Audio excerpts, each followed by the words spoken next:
नमस्कार दोस्तों, welcome to JMR study YouTube channel. आज हम लोग इस वीडियो में क्लास 10th के जो साइंस प्रश्न पत्र है उनके बारे में हम लोग चर्चा करेंगे, जो कि मैट्रिक बोर्ड परीक्षा 2021 के लिए बहुत ही महत्वपूर्ण है। तो चूँकि समय हमारे पास बहुत ही कम है, तो चलिए कुछ प्रश्नों का हम लोग रिवीजन करते हैं। जैसे कि वास्तविक और आभासी प्रतिबिंब में क्या अंतर है। तो वास्तविक और आभासी प्रतिबिंब में अंतर करें तो किसी बिंदु से आने वाली क्या कहता है किसी बिंदु से आने वाली प्रकाश की किरणें परावर्तन के बाद जिस बिंदु पर मिलती है वह बिंदु पहले बिंदु का वास्तविक प्रतिबिंब कहलाता है। यानी किसी बिंदु स्रोत से आती प्रकाश की किरणें परावर्तन के बाद जिस बिंदु पर मिलती है वास्तव रूप में उसे वास्तविक प्रतिबिंब कहते हैं। और किसी बिंदु स्रोत से आती हुई प्रकाश की किरणें जब किसी बिंदु पर आभासी रूप में या काल्पनिक रूप में मिलती है तो उसे आभासी या काल्पनिक प्रतिबिंब कहते हैं। यह क्या होता है वास्तविक प्रतिबिंब। वास्तविक प्रतिबिंब यह किरणों के वास्तविक रूप से के कटने से पर बनता है, और यह किरणों के वास्तविक रूप से कटने पर नहीं बल्कि उन्हें पीछे बढ़ाने या पर जहाँ से वे मिलते हैं वहीं से वो बनता है। यानी किरणों को पीछे बढ़ाने पर मिलता है। अगर बात करें तो वास्तविक प्रतिबिंब सदैव उल्टा होता है। जो वास्तविक होगा वो हमेशा उल्टा होगा रियल में, और जो काल्पनिक होगा वो सदैव क्या होगा, सीधा होगा। उसके बाद अगर बात करें तो वास्तविक प्रतिबिंब को पर्दे पर माने उतारा जा सकता है, जबकि काल्पनिक प्रतिबिंब को पर्दे पर उतारा नहीं जा सकता है। एक बार रिकॉल करते हैं कि यदि किसी बिंदु स्रोत से आती प्रकाश की किरणें परावर्तन या अपवर्तन के बाद जिस बिंदु पर मिलती है या मिलती हुई प्रतीत होती है वास्तविक रूप में उसे वास्तविक प्रतिबिंब कहते हैं, जबकि आभासी रूप में मिलती है उसे आभासी प्रतिबिंब कहते हैं। अगर बात करें तो यह वास्तविक प्रतिबिंब किरणों के वास्तविक कटान से बनता है, जबकि काल्पनिक प्रतिबिंब क्या होता है, किरणों के पीछे बढ़ाने पर जो है वो प्राप्त होता है। अगर बात करें तो वास्तविक प्रतिबिंब सदैव उल्टा होता है, जबकि काल्पनिक प्रतिबिंब सदैव सीधा होता है। अगर बात करें तो काल्पनिक प्रतिबिंब को वास्तविक प्रतिबिंब को पर्दे पर उतारा जा सकता है और काल्पनिक प्रतिबिंब को पर्दे पर उतारा नहीं जा सकता है। आगे बढ़ते हैं। नेक्स्ट प्रश्न है आपका, स्वयंपोषी और विषमपोषी में अंतर बताना है। तो वैसा जीव जो अपना भोजन स्वयं बना लेता है उसे क्या कहते हैं, स्वयंपोषी कहते हैं, जैसे पेड़ पौधे, हरे पेड़ पौधे। और वैसा जीव जो अपना भोजन स्वयं न बना करके किसी अन्य जंतुओं या जीवों पर निर्भर होते हैं उन्हें क्या कहते हैं, विषमपोषी कहते हैं, जैसे सभी प्रकार के जीव होते हैं। अगर बात करें तो सभी हरे पौधे, युगलीना, ये सभी क्या है, स्वपोषी है, जबकि युगलीना को छोड़कर सभी जंतु, अमरबेल, जीवाणु, कवक आदि, ये सभी के सभी क्या है, विषमपोषी है। अगर बात करें यहाँ पर दोस्तों समझिएगा, यहाँ पर अगर बात करें तो जो आपका स्वपोषी होता है वो भोजन के निर्माण की क्रिया में किसका मदद लेता है, सूर्य का प्रकाश का, और प्रकाश संश्लेषण मेथड से ये भोजन बनाता है, जबकि इसमें भोजन का निर्माण स्वयं नहीं होता है।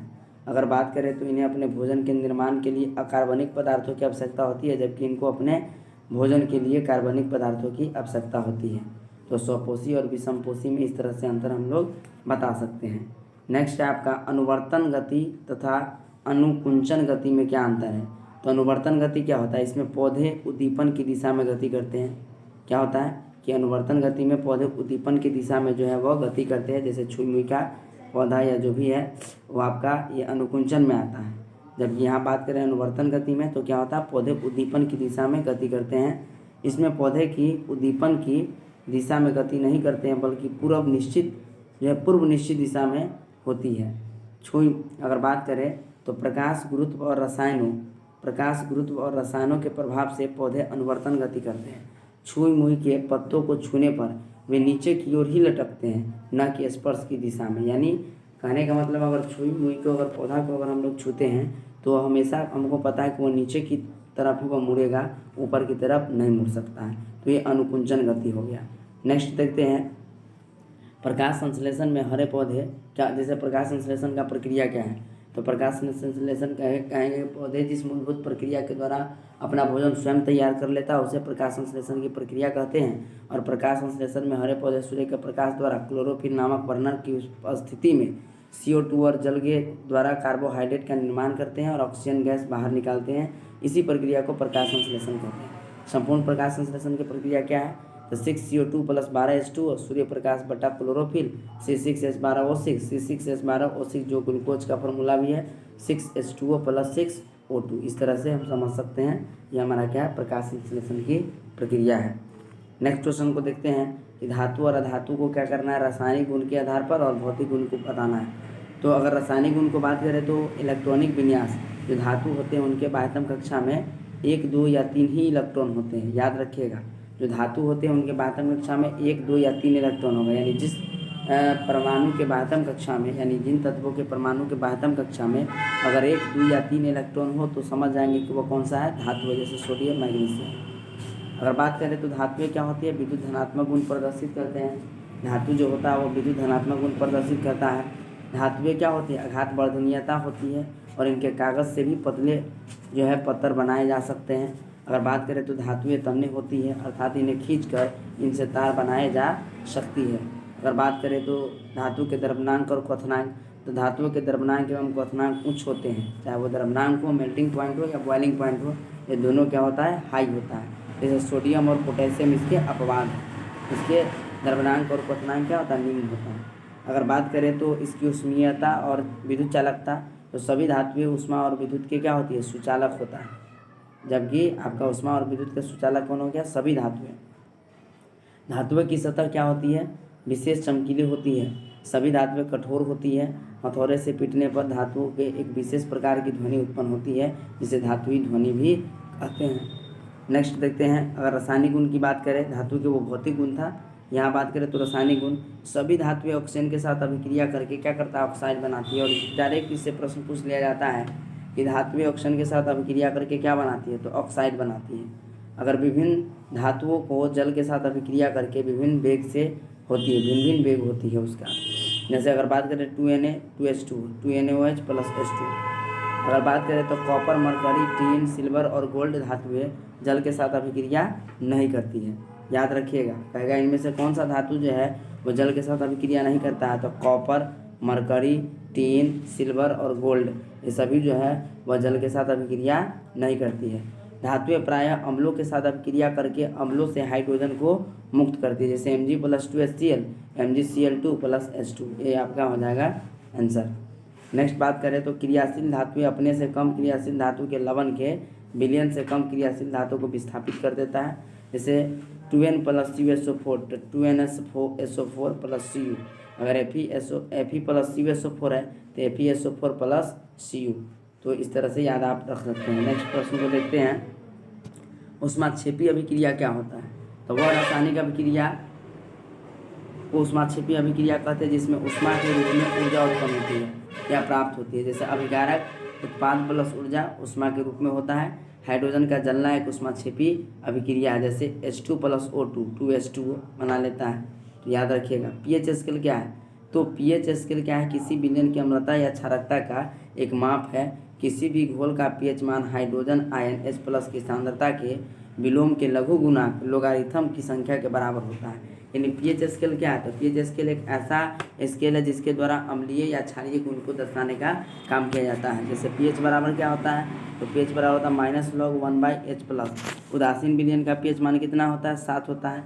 अम्लीय विलयन का पीएच मान 7 से कम होता है और क्षारीय विलयन का पीएच मान 7 से अधिक होता है। नेक्स्ट प्रश्न है आपका उभयधर्मी ऑक्साइड। तो उभयधर्मी ऑक्साइड किसको कहते हैं, तो वैसा ऑक्साइड जो वैसा धातु ऑक्साइड अम्लीय और क्षारीय दोनों के व्यवहार, यानी वैसा अगर ऑक्साइड कहेंगे धातु ऑक्साइड जो अम्ल और क्षार दोनों से अभिक्रिया कर सकता है, तो उसे हम लोग उभयधर्मी ऑक्साइड कहते हैं। अगर बात करें तो जैसे Al2O3 एवं जिंक ऑक्साइड, ये सभी क्या है आपका उभयधर्मी ऑक्साइड है। नेक्स्ट प्रश्न को बात करें प्रतिस्थापन अभिक्रिया, तो वैसा रासायनिक अभिक्रिया जिसमें अभिकारक परमाणु अथवा समूह को विस्थापित कर देता है, माने एक परमाणु दूसरे परमाणु या समूह को विस्थापित कर देता है, उससे प्रतिस्थापन अभिक्रिया का। जैसे FeCuSO4 है तो FeCuSO4 है तो FeSO4 हो जाएगा प्लस Cu, यानी Fe क्या किया, Cu को विस्थापित करके FeSO4 बना लिया, अतः क्या हो गया यह प्रतिस्थापन अभिक्रिया। नेक्स्ट प्रश्न है आपका धोने का सोडा का उपयोग क्या है, तो धोने का सोडा का प्रयोग अगर हम करें तो इसका उपयोग जो है घरों में सूती कपड़ों की साफ सफाई के लिए किया जाता है।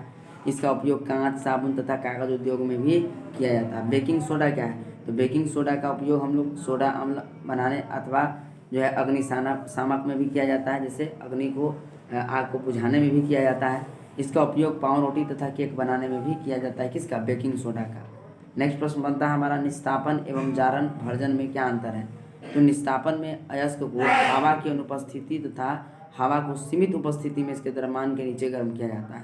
यानी निस्तापन क्या है, तो अयस्क को अगर हवा की अनुपस्थिति में या हवा की एक सीमित उपस्थिति में जब उसके द्रव्यमान से भी कम ताप पर उसको गर्म करेंगे तो हमें निस्तापन प्राप्त होगा। जारन क्या है, तो जारन क्या है, जारन में अयस्क को हवा की उपस्थिति में अयस्क के द्रव्यमान के नीचे तक तेजी से गर्म किया जाता है। ये आपका जारन या भर्जन हो गया। अगर बात करें तो यहाँ पर निस्तापन क्या है, तो यह एक रासायनिक अभिक्रिया नहीं है, जबकि आपका क्या है, यह जारन एक रासायनिक अभिक्रिया है। नेक्स्ट प्रश्न को बात करें, द्विखंडन और बहुखंडन बायोलॉजी का है। यहाँ हम इस वीडियो को मुख्य रूप से बनाए हैं किसमें, अंतर के रूप में बनाए कि जो मुख्य रूप से बहुत सारे अंतर है। अगर इसमें से दो तीन प्रश्नों को अगर पूछ दिया गया तो बहुत ही आपके लिए महत्वपूर्ण हो सकता है। तो चलिए समझते हैं द्विखंडन और बहुखंडन। तो द्विखंडन और बहुखंडन में क्या अंतर है, तो निम्न अंतर है। द्विखंडन में क्या होता है, इसमें एक जीव से दो जीव बन जाता है। द्विखंडन क्या नाम है, द्विखंडन, इसका मतलब एक जीव से दो जीव बन गया। और इसमें एक जीव से दो या दो से अधिक जीव बन गया, उसको बहुखंडन कहेंगे। जिससे एक जीव से दो जीव का निर्माण हुआ तो हो गया आपका क्या चीज, द्विखंडन। और जिसमें एक जीव से कई सारे जीव का निर्माण हो गया तो उसको हम लोग कहेंगे बहुखंडन। उसके बाद क्या कहता है कि यह अनुकूल परिस्थितियों में पूर्ण होता है और यह प्रतिकूल परिस्थितियों में, यानी अनुकूल परिस्थिति भी रहेगा फिर भी जो है यह पूर्ण हो जाता है द्विखंडन, जबकि बहुखंडन क्या होता है, प्रतिकूल परिस्थिति में भी पूर्ण होता है। कोशिका के चारों ओर शिष्ट अथवा रक्षी भित्ति नहीं बनती है, जबकि कोशिका के चारों ओर शिष्ट अथवा रक्षी भित्ति बनती है। अगर बात करें तो द्विखंडन में बहुखंडन की तरह कोई प्रक्रिया नहीं होती है और शिष्ट के भीतर कोशिका केंद्र कई बार खंडित होकर अनेक छोटे छोटे केंद्रक में बनाता है। नेक्स्ट अगर प्रश्न को देखें, उत्तल दर्पण और अवतल दर्पण में क्या अंतर है, तो याद रखिएगा उत्तल दर्पण में हमेशा काल्पनिक प्रतिबिंब, ये पूछ देता, बहुत बार पूछा गया प्रश्न है कि किस दर्पण में हमेशा काल्पनिक या आभासी प्रतिबिंब बनता है, तो उत्तल दर्पण में। और अवतल दर्पण में क्या होता है, दोनों प्रकार का, काल्पनिक भी बनता है और आभासी भी बनता है, यानी वास्तविक भी बनता है। काल्पनिक आभासी यानी वास्तविक या काल्पनिक भी बनता है, दोनों प्रकार का अवतल दर्पण में। उत्तल दर्पण में क्या होता है, इसका दृष्टि क्षेत्र बड़ा होता है जबकि इसका दृष्टि क्षेत्र क्या होता है, छोटा होता है अवतल दर्पण का। अगर बात करें तो उत्तल दर्पण की परावर्तक सतह उभरी हुई होती है, उत्तल दर्पण की जो परावर्तक सतह होती है वो क्या होता है, उभरा हुआ होता है, जबकि अवतल दर्पण का जो सतह होता है वो क्या होता है आपका, वो आपका धंसा हुआ होता है। इसमें प्रतिबिंब छोटा बनता है, किसमें, उत्तल दर्पण में, जबकि जो कहने का मतलब अवतल दर्पण है उसमें बड़ा भी बनता है, छोटा भी बनता है और वस्तु के आकार तीनों प्रकार का प्रतिबिंब बनता है। अगर बात करें तो उत्तल दर्पण में सीधा प्रतिबिंब बनता है, याद रखिएगा किस दर्पण से सीधा प्रतिबिंब बनता है, तो इसमें सीधा प्रतिबिंब बनता है उत्तल दर्पण से। और अवतल दर्पण में क्या होता है, प्रतिबिंब उल्टा भी बनता है और सीधा भी बनता है, दोनों प्रकार का बनता है। ठीक है, तो इस तरह से आप उत्तल दर्पण और अवतल दर्पण में याद कर सकते हैं। एक प्रश्न आपका है कि श्वसन और स्वच्छवास में क्या अंतर है, तो श्वसन क्या है, एक जैव रासायनिक प्रक्रिया है, जबकि क्या है, स्वच्छवास एक भौतिक प्रक्रिया है और इसमें गैसों का आदान प्रदान होता है। अगर श्वसन में बात करें तो इस क्रिया में ऊर्जा का उत्पादन होता है और एटीपी के रूप में संचित की जाती है, जबकि इसमें स्वच्छवास में क्या होता है, तो ऊर्जा का उत्पादन नहीं होता है। यानी स्वच्छवास क्या है, श्वास लेने और छोड़ने की क्रिया को स्वच्छवास कहते हैं। ठीक है, और यहाँ पर श्वसन क्या है, तो जिसमें लेने की क्रिया होता है उसको हम लोग श्वसन कहते हैं। तो यह क्रिया कोशिका के अंदर होता है और जबकि यह कोशिका के अंदर होता है स्वच्छवास।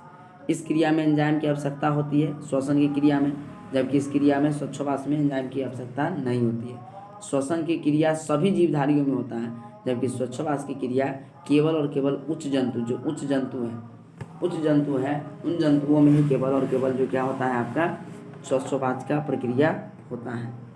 अब बात करें श्वसन और दहन में क्या अंतर है, तो वही बात, श्वसन एक जैव रासायनिक अभिक्रिया है और एक दहन क्या है, एक अजैविक अभिक्रिया है। श्वसन क्या होता है, इसमें पदार्थों की धीमी गति से ऑक्सीकारक होता है और इसमें पदार्थों की तीव्र गति से ऑक्सीकारक होता है। यह क्रिया में निकली ऊर्जा एटीपी के रूप में संचित रहता है और इस क्रिया में ऊर्जा प्रकाश एवं ताप के रूप में निकलती है जब दहन होता है, यानी किसी चीज़ को जलाते हैं तो।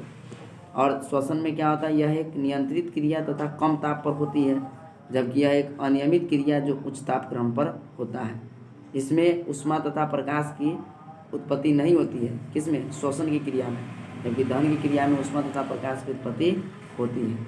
अब यहाँ पर एक प्रश्न बनता है आपका कि किस हार्मोन को हम लोग आपातकालीन हार्मोन भी कहते हैं। तो एड्रेनल हार्मोन को जो है वो आपातकालीन इमरजेंसी हार्मोन भी कहते हैं। जब कोई व्यक्ति भय या तनाव की स्थिति में होता है, यानी डर की स्थिति में होता है, तब शरीर स्वयं एड्रेनल हार्मोन की बड़े मात्रा में स्रावित कर देता है, ताकि जो है व्यक्ति आपातकाल का सामना कर सके। यानी जब हमारे शरीर में भय का माहौल पैदा हो जाता है या तनाव की स्थिति हो जाती है, तब हमारा शरीर स्वयं एड्रेनल हार्मोन को बड़ी मात्रा में स्रावित कर देता है।